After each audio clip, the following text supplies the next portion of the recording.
Frumoși mei pești, bine ați venit, dragilor! Astăzi facem etalarea pentru luna octombrie, etalare generală valabilă pentru toți cei care aveți soare, lună, ascendent sau Venus în pești.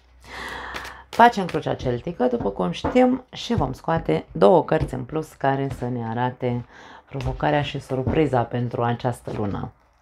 Hai să vedem!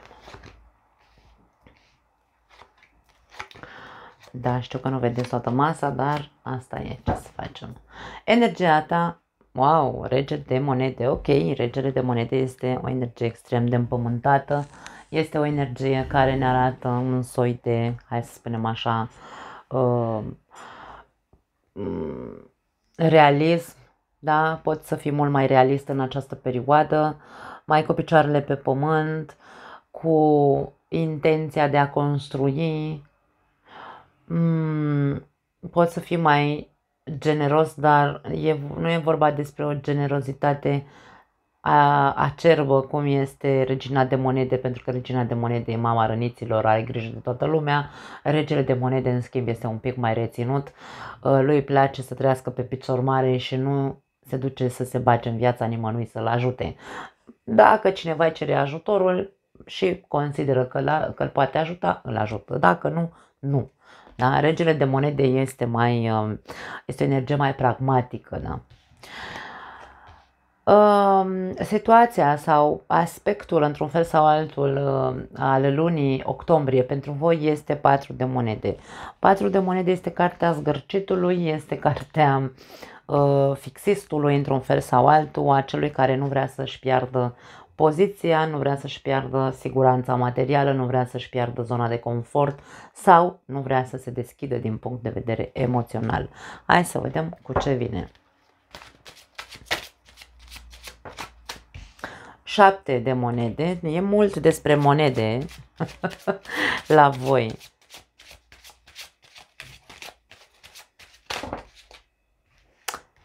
Foarte multe cărți, nu vreau, au căzut pe dos, dacă cădeau pe față, poate mă mai gândeam. Ok. Și 4 de spade, dragii mei. Unii dintre voi, mie vine să spun că vă consumați energia în van pentru ceva ce nu dă rezultate.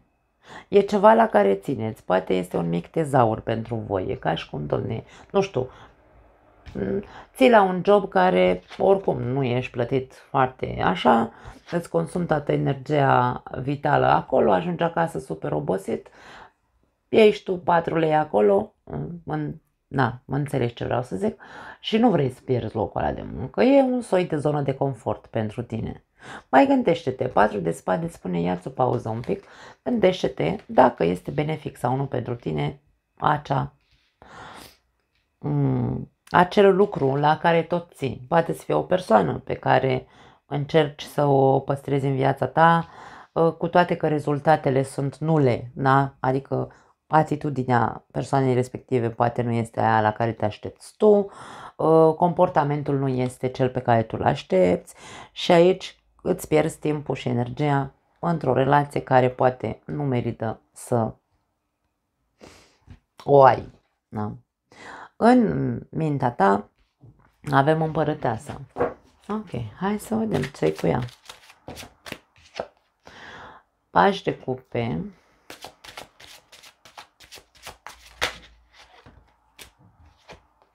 Și pași de monede. Da, mie vine să spun că voi, în mintea voastră, probabil că voi credeți că sunteți o persoană, să zicem așa, completă, sunteți o persoană, părerea despre voi este una foarte bună, eu sunt o persoană sigură pe mine, eu știu ce vreau, știu cât merit, știu ce așa, însă aici avem imaginea comportamentului. Comportamentul tău este, hai să spun, infantil. Da, dai dovadă de... Dar mie mi-e să spun că e o imagine. Ori tu ți-ai construit o imagine despre tine, în care zici, în care arăți partea asta de putere personală, arăți impecabil, nimeni nu poate să pătrundă, să te vadă cu adevărat, pentru că tu de fapt ești o persoană foarte vulnerabilă, inocentă, genul care poate fi păcălită, să zicem, foarte ușor. Avem imaginea infantilă aici, a inocenței. Poate tu crezi despre tine că ești foarte bine construit, însă există multă vulnerabilitate de care unii dintre voi sunteți conștienți, alții dintre voi nu.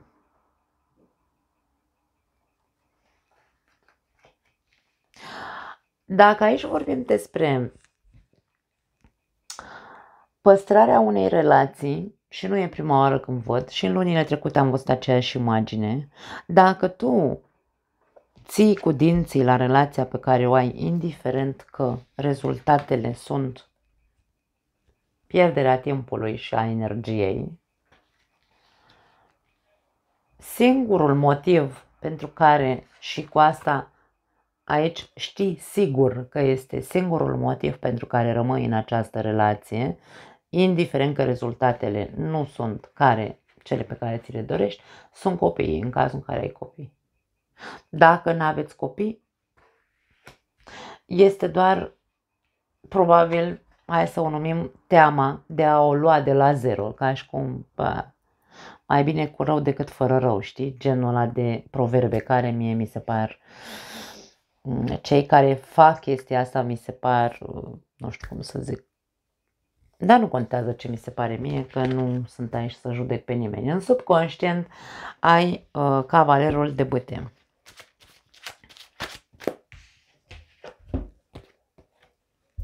Șapte de spade și asul de spade. Din punct de vedere subconștient,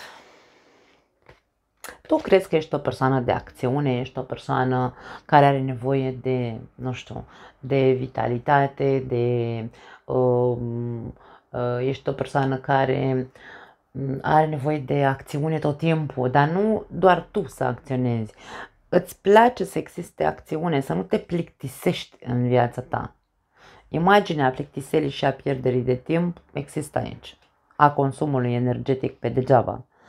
Ideea este că în tine s-a implementat gândul că eu am nevoie de aventuri, eu am nevoie de acțiune, nu aventuri sexuale. Atenție, să facem diferența, nu am spus asta.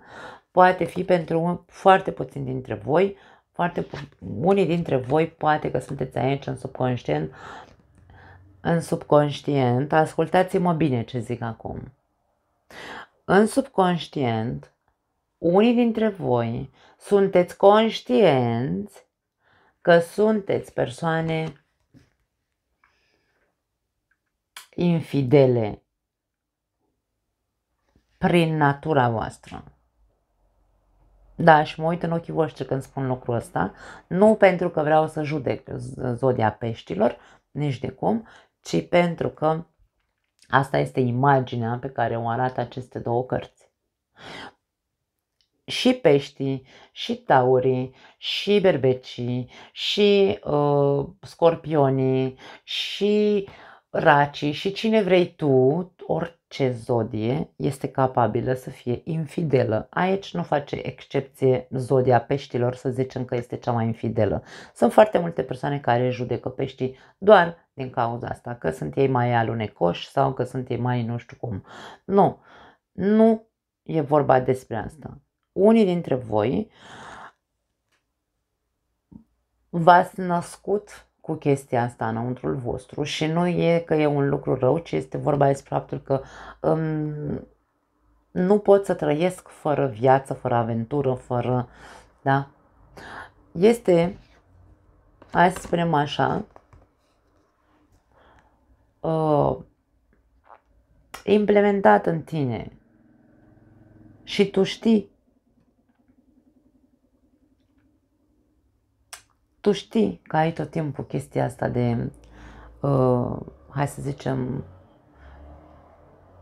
de atracție către a ascunde lucruri, către a avea aventuri și a nu recunoaște, da? Tu știi lucrurile astea. Acum, Am sărit dintr-una într-alta, o să ziceți, băi, a nebunit asta că n-are nicio noimă din ce ne-a zis până acum cu ce zice acum. Ok.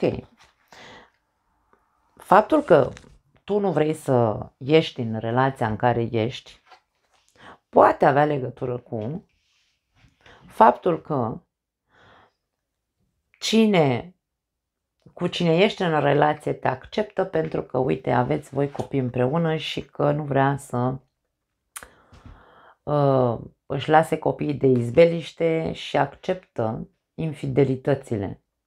Dacă vorbim despre relații, nu e neapărat să vorbim despre pești, despre că peștii sunt infideli, ce se poate citi viceversa.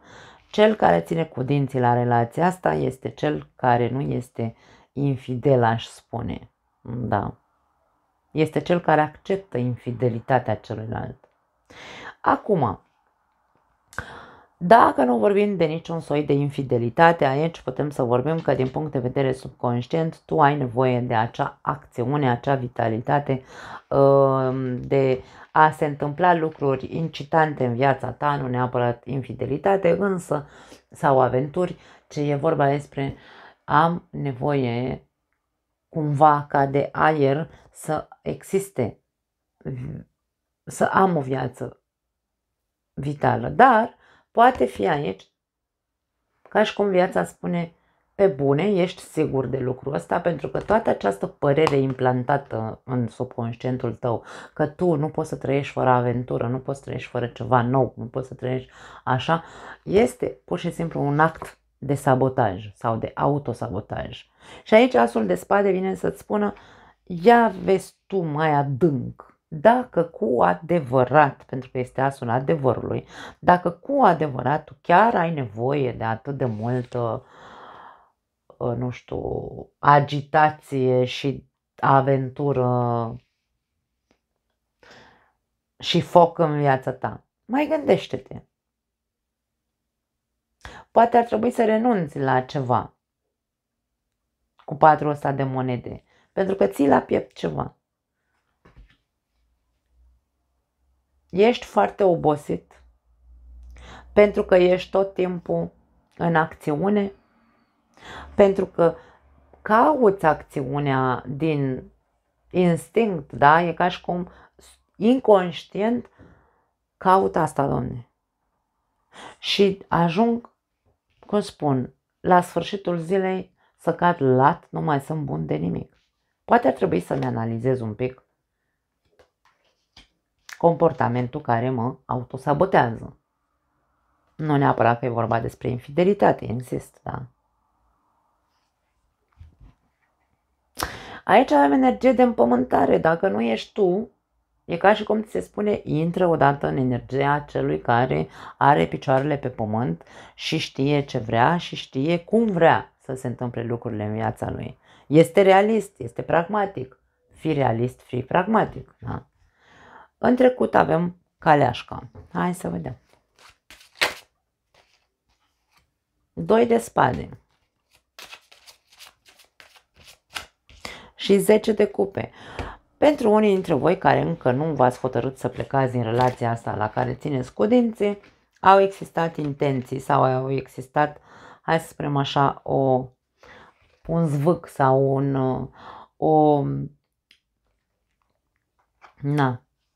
a existat un zvâc în care ai vrut probabil să ieși din relația respectivă, însă ceva te-a ținut pe loc. Familia te-a blocat, te-au ținut în loc, ți-au zis nu, mai gândește-te, vezi ce faci, că faci prostii sau habar n-am, da?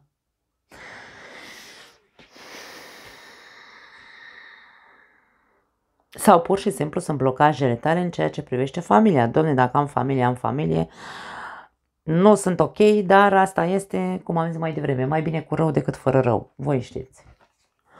În viitor, Marea Preoteasă.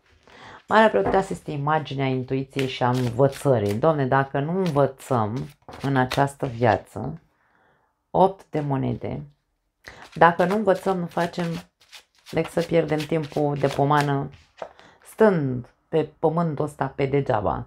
4 de bâte. În următoarele 3 luni de zile, dacă este imaginea învățării a ceva, trebuie să înveți să faci eforturi să construiești. Să construiești și să reconstruiești. Nu neapărat să repari. E vorba de a reconstrui. În primul și în primul rând, în următoarele luni, ascultă-ți intuiția. Ce spune intuiția ta în legătură cu situația asta pe care tu nu vrei să o pierzi din viața ta, da? Sau cu persoana sau relația? Ce spune intuiția ta în legătură cu autosabotajul ăsta în care tu îți spui ție într-un mod foarte sigur pe tine că tu ești o persoană care are nevoie de foc și acțiune în viața ei? Ce spune ție intuiția în legătură cu de ce stai în relația asta doar din punct de vedere a faptului că am copii? Ce spune intuiția ta în legătură cu imaginea și părerea despre tine? Ești cu adevărat această împărăteasă? Ești o persoană care cu adevărat știe cine este și își cunoaște valoarea? Pentru că dacă ți-ai cunoaște valoarea, tu n-ai ține cu dinții de nimic. Împărăteasa nu ține cu dinții de nimic. Împărăteasa este. Împărăteasa știe cine este și știe că nu are nevoie să se agațe de absolut nimic. Aici te agăți de siguranța și zona ta de confort și împărăteasa nu este despre zona de confort. Împărăteasa este despre cine vrea să mă urmeze, cine nu, îmi pare rău pentru ei. Da? Ascultă-ți intuiția. Ce spune? Pentru că aici avem imaginea unor eforturi pe care tu trebuie să le faci să poate să te construiești cu adevărat. Să pui bazele unei personalități solide. Da? Pentru cei infideli, ai de învățat și tu odată pentru totdeauna lecția efortului, Domne, efortului de a menține siguranța și stabilitatea într-o relație.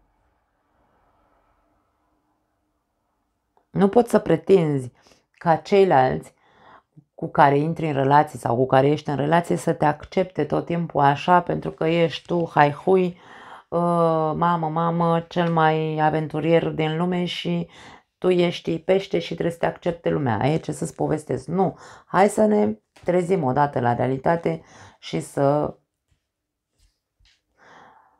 depunem eforturi, da?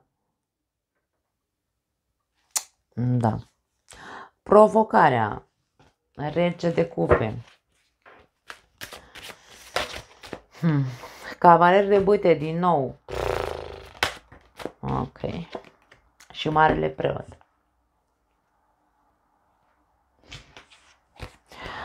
Provocarea poate fi din punct de vedere emoțional. Ești provocat să te maturizezi. Indiferent că aici vorbim despre infideli, indiferent că vorbim despre persoane care au o părere foarte bună despre ele, însă sunt foarte inocente, sensibile, infantile, indiferent că vorbim despre persoane care stau în zona lor de confort, toate aceste lucruri arată o imagine de nematurizare, da? Emoțională. Așadar, provocarea pentru pești vine pe plan emoțional. Maturizați-vă, dragii mei, din punct de vedere emoțional. Cum? Făcând, sau hai să spunem, da, făcând lucruri, pentru că aici avem un cavaler, același cavaler, pardon, care e foarte determinat să ajungă să-și împlinească, nu știu, dorințele, da? Că ăsta se ghidează după instinct. Bâta înseamnă instinct, înseamnă focul care arde în mine. Am chef, Doamne, să fac aia, mă duc și fac. Da? Asta e imaginea cavalerului de bâte, nu doar de infidelitate, de aventură. Maturitatea, măestria noastră interioară, adultul din noi, da? Avem Marea Preoteasă, avem Marele Preot. Aici ca și cum viața complotează în ceea ce te privește, ca tu să-ți dai seama sau să vezi că ai de învățat niște lucruri, că ești ca și cum te-ai născut, îmi venea să zic o prostie. Știi cum se zicea? Da, o zic că na, mie îmi place, eu sunt naturală și autentică, dragii mei, și cum se spune la noi, te-ai căcat în scăldătoare. Ești o persoană cu foarte multă protecție, indiferent ce ți se întâmplă, ca și cum tot timpul cineva acolo sus te iubește și te protejează. Da? Însă, asta nu-ți dă dreptul, pardon, nu vreau să iau pe Marea Preoteasă, asta nu-ți dă dreptul să nu te maturizezi odată pentru totdeauna, în care să zici, ok, eu vreau să devin cu adevărat această persoană care cred eu că sunt în capul meu. Să fiu cu adevărat. Și atunci încep acțiunile. Mă duc la școală. La școala vieții nu. La școală încep cursuri. Cursuri care să mă ajute în maturizarea mea emoțională, pardon. Cursuri care să mă ajute în dezvoltarea mea personală.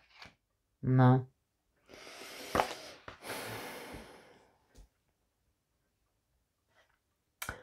Surpriza. 5 de monede. Foarte interesantă surpriză. Ok, avem 3 cărți. As de bâte. As de cupe. Wow! Și 5 de monede din nou. Mi-au dat niște surprize cărțile la toate talările în luna asta, în luna octombrie. Dragii mei, surpriza este una, aș spune,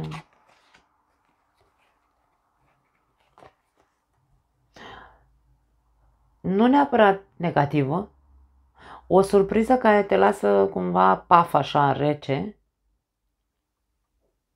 și care te face să vezi că toate pierderile și toate eșecurile și toate, nu știu, toate momentele în care suferi au legătură pentru că tu ești doar din zvâc în zvâc, da?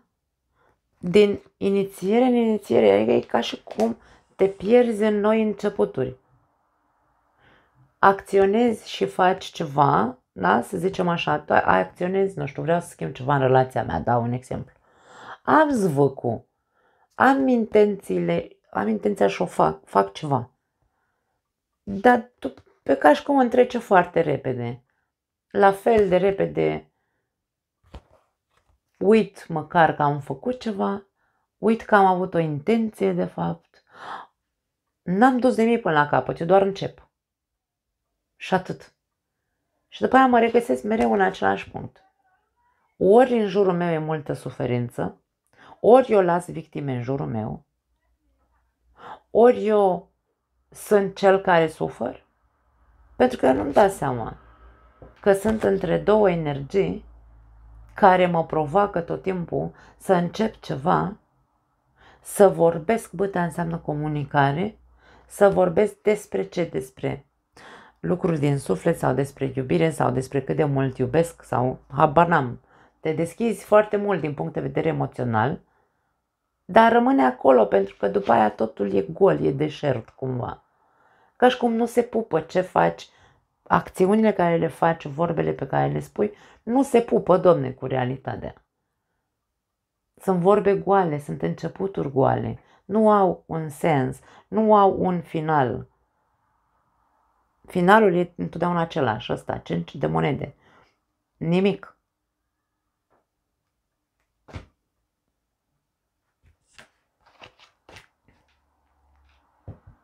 Surpriza e că vei trece din nou peste un eveniment de genul ăsta care să te facă să vezi că nu e, că ceva nu e ok în modul în care tu faci lucrurile. Prea mult. Ceva e prea mult aici. Ori e prea multă iertare, ambele cărți ne vorbesc despre asta, ori e prea multă, hai să spunem așa,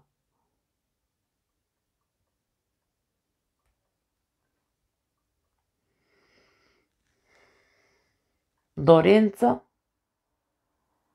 ori e prea multă sensibilitate, ceva e prea mult aici. voi trebuie să căutați, dragii mei. Aici e vorba despre maturizare emoțională, nu pot să spun altceva. Concluzia, 9 de spade. 9 de spade, cartea coșmarului, cartea depresiei, e cartea bătăilor de cap, a grijilor, turnul, wow, colaps, atenție, colaps mental. Și trecutul îl avem aici. Poate pentru unii dintre voi, în luna octombrie ar putea să se întâmple un eveniment, aș spune un eveniment destul de zdruncinător. Destul de zdruncinător. Îți dă mintea peste cap, îți dă viața peste cap, pentru că e ca și cum dacă nu te trezești odată, toată viața ta vei trăi și vei trăi la fel. Adică e ca și cum trecutul tău va fi tot timpul trăit constant în prezent.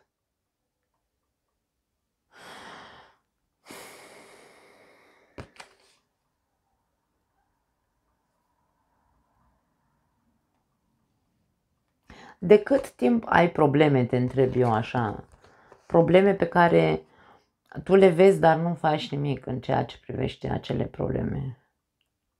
De cât timp stai într-o situație agasantă, stresantă, habar n-am, colapsantă? De cât timp stai acolo și nu faci nimic, nu iei atitudine? Cine e persoana din trecutul tău care te dă peste cap atât de mult? Cine este persoana care cu care, într-un fel sau altul, nu ai făcut pace, da? Nu te-ai descotorosit de gândurile asupra acestei persoane. Te macină în continuare, te râcâie pe interior, nu poți să uiți persoana asta. Cine și de ce? Concluzia este că vei continua în același ritm. Tot ce am spus până acum va continua în viața ta. Tu știi. Nu mai am altceva pentru voi. Da, ne vedem data viitoare. Foarte fără noimă această etalare, țin să precizez, pentru că ne-a vorbit de mai multe cazuri, de mai multe comportamente ale unor pești și singurul lucru cert pe care îl am aici este că se cere maturizare și împământare și conștientizarea anumitor eforturi pe care trebuie să le faceți pentru a ieși din acest cerc de repetiție din trecut. Nu pot să zic altceva. În principiu aș spune că luna octombrie pentru pești este una complicată. Da. Da, s-a întors Saturn în pești. Ce să facem, dragii mei? Saturn cere maturitate, cere maturizare, nu cere altceva. Asumarea consecințelor, asumarea comportamentelor noastre și maturizarea. Asta ne cere Saturn. Na, vă pup. Ne vedem data viitoare. Ciao.